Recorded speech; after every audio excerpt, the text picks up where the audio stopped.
We dated for 2 years. We got married on the 21st of August in 1973. And I was at the time 19 and he was 23. After our wedding, we went on a honeymoon for 2 nights to Naria. I started vomiting there. And I didn't know that I was pregnant. I was too young. I didn't realize. And Ellie was so thrilled that I was pregnant, that he's going to have to be a father. And he was so thrilled that he jumped a few steps over the steps, and yeah, I'm going to be a father. We have a picture of us with a baby in a pram. It was my nephew.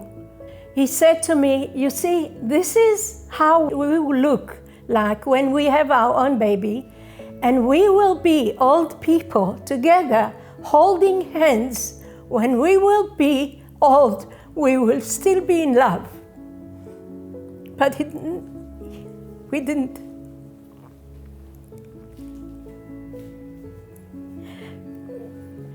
We were only married for 6 weeks because of the war. He ran off to war without saying goodbye, something that was very difficult for me all the years. He just ran to the war to protect Israel. That was his main mission. He knew that he had to run to the war to protect his wife, his future kids, and all the people in Israel.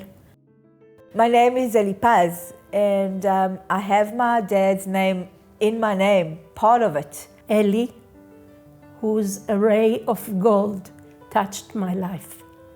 Paz is gold. I was born after my dad, Eli, died in the Yom Kippur War. And since I remember myself, Eli was part of the house, and it was just naturally part of my life. I never knew it was different. I never knew that it's not really normal to have a dad that's not here. This is the book that was put together by the family before I was born. This is the way that I was able to have a look at Eli through a whole lot of people's eyes and learn about him. And through the book, I'm able to also pass on his memory to my kids. So everyone wanted to tell the story of Eli. It was very important to everyone. And that's how they started collecting stories from his teachers, from the kids from the class, from his parents, from my parents. In the book, there's stories about Eli throughout his life. So when I became a mother, I've realized that that is something that I really want to pass on. And I made sure that my mother will tell them stories and I will read them in the book and stuff like that. Every year we celebrate his birthday, and it's in March. So we light a candle and we talk about him.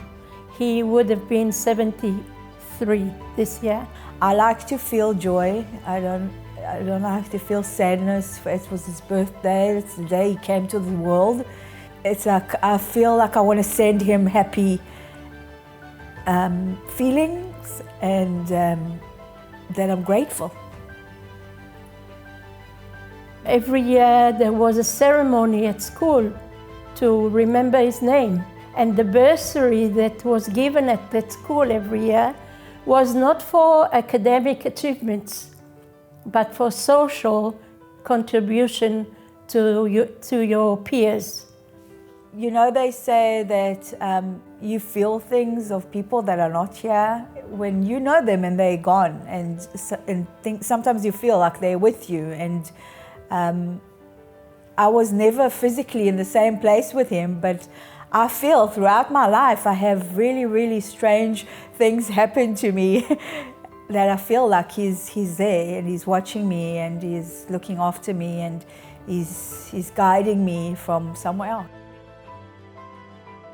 when I was young, I didn't want to really tell my stories, although I didn't have a choice because my name is Eli Paz and it was always a unique name and people always asked me why Eli Paz, and I would have to tell the stories, but I always used to say, but I'm okay, I'm a happy person, and I was always scared people will feel sorry for me, but I think that in life you can choose if to be happy or if to just be in sadness, and I was born into a lot of sadness, but from the first second I came into the world, everyone around me made sure sadness is not the main thing around me, that optimism is the most important thing. And I think that passed on to me, and that is something that I'm passing on to my kids, that, you know, things happened and the way you deal with it and how you make life out of that, that is what is important. So I want whoever is watching this to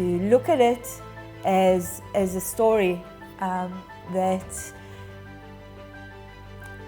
has a, you know, happy ending event, you know, at the end of the day, that we are still here in this country and we make sure that Eli's memory does, you know, will pass on and on and on, and infinity to infinity. הייתי בגיל 13, דפקו בדלת והודיעו ובישרו לנו שהבשורה אמרה שאבא שלי נהרג כשהוא הלך להציל חיילים, מצא את מותו שם. היינו 10 אחים ואחיות. יש לי אחות שהייתה בת שנה שהיא לא מכירה אותו. אבא שלי היה, לפני שהתגייס למשמר הגבול, הוא היה מנהל בית ספר אזורי. ואז הוא היה בניהול של בית ספר אזורי של כמה כפרים בדואים. וב-55 באו אליו כוחות הביטחון ואמרו לו, אנחנו חייבים שאתה תבוא ותתגייס, כי אנחנו זקוקים לכל הנוער הבדואי שיבוא ויתגייס. משם הוא היה הבדואי הראשון שעלה בדרגה, מאחר הוא גם היה משכיל, ככה שלא הייתה לו בעיה, והתחיל להתקדם לא רק בסולם הדרגות, אלא ראו שמבחינה מקצועית שהוא מאוד מאוד מוכשר בגישוש, והוא כתב את כל תורת הגישוש שעד היום בצה"ל, מג"ב היה בזמנו, היום גם בצה"ל, שעובדים בהתאם לתורת הגישוש, מה שהוא כתב עדיין. הוא היה לא רק המפקד, הוא גם היה כאילו האבא של כל החיילים. הוא דאג להם גם מבחינת המשפחה, דאג לכל המשפחה ולא רק לחייל שהוא היה הקצין שלו. הוא כאילו חי למען הזולת. כל החיים שלו שירת את הזולת, חי למען הזולת, והעזרה לחברים ולמכירים ולמשפחה זה בראש מעיינו היה.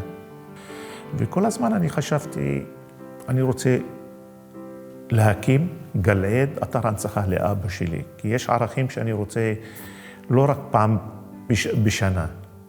אני רוצה שכל אחד יכיר אותו, שכל אחד יבין את הערכים, את התרומה שלו.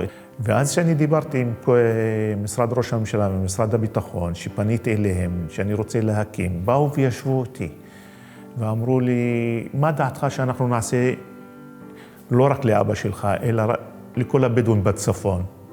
אמרתי להם, אין לי בעיה, להפך, אני לא מבדיל, כולם נפלו לאותה מטרה.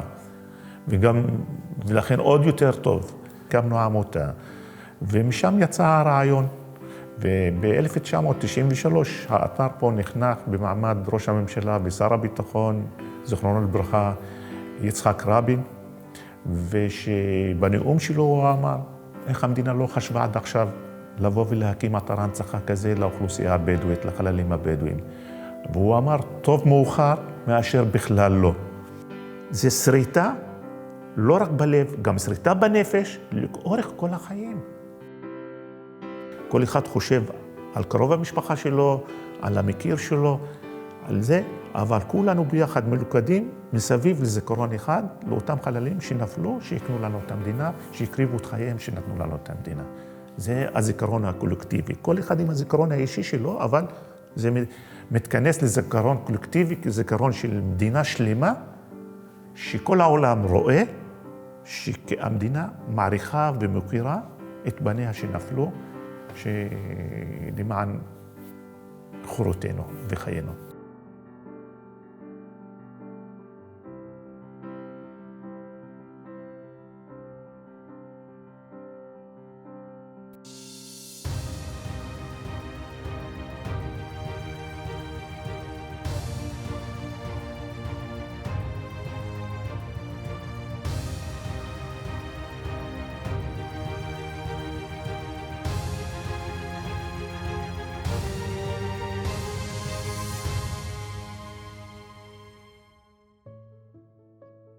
שמי ציפי לנקיס זוהר, ואני אחות של צבי לנקיס, שנפל ב-1968 במהלך מלחמת ההתשה.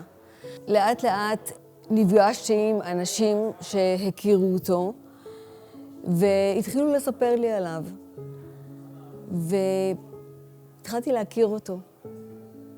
המסע הזה היה מאוד מרגש ומאוד מטלטל. אני עוזי קירמה, אבא של יוסי קירמה, הוא נפל בקרב ב9/10/2016.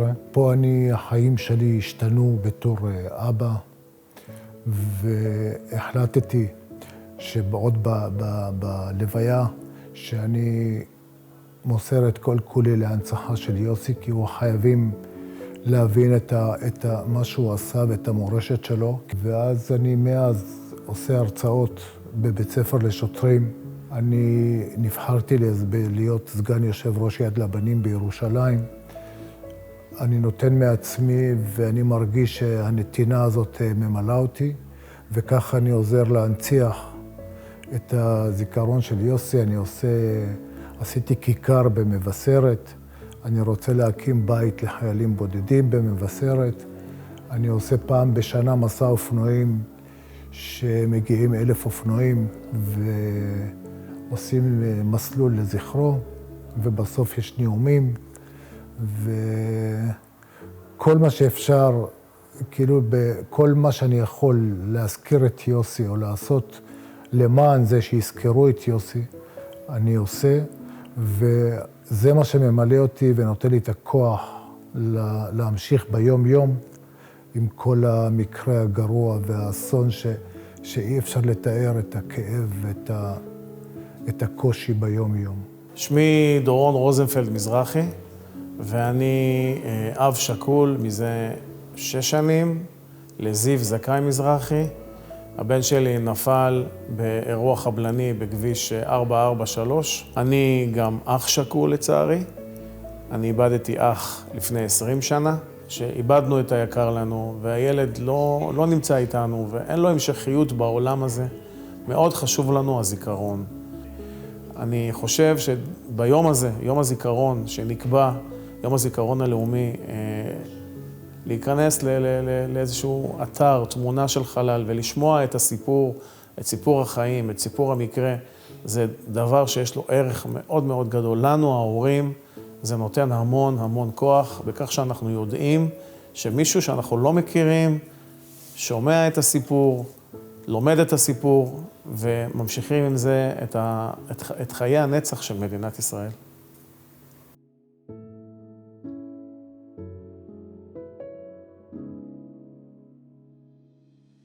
It's so important to keep the memory alive of simple people.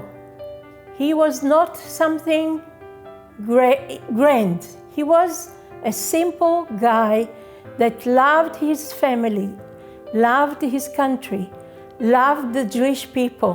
אנחנו חייבים להמשיך ולהפיץ את הערכים הטובים שאנחנו בנויים עליהם, שאנחנו התחנכנו עליהם, על מנת שאנחנו תהיה לנו מדינה עם ערכים. מדינה בלי ערכים לא שווה שום דבר. Behind all the numbers of thousands of soldiers that are not here, behind each one there's like a big story of a family. And I think the more you get into, you don't look at numbers and you look at one. You must keep the memory of those soldiers, young people that gave their lives so that the other people in Israel and the Jewish people in the world can feel safe. שיהיה להם ניצוץ של תקווה. בלי התקווה, בלי העתיד, אין מה לעשות. I think it's important to pass on these stories, and in order to make a real memory, it's what I see that really helps is for people to go on a website like Honor Israel's Fallen, that you can read more and learn more and do like an action that helps you be part of that, learn more about the person and see how you connect to that person. And I think that makes it more personalized, and I think the more you read, the more you want to learn, because we are all the same, and We each have a unique story, and I think it's very fascinating to learn about other people's stories.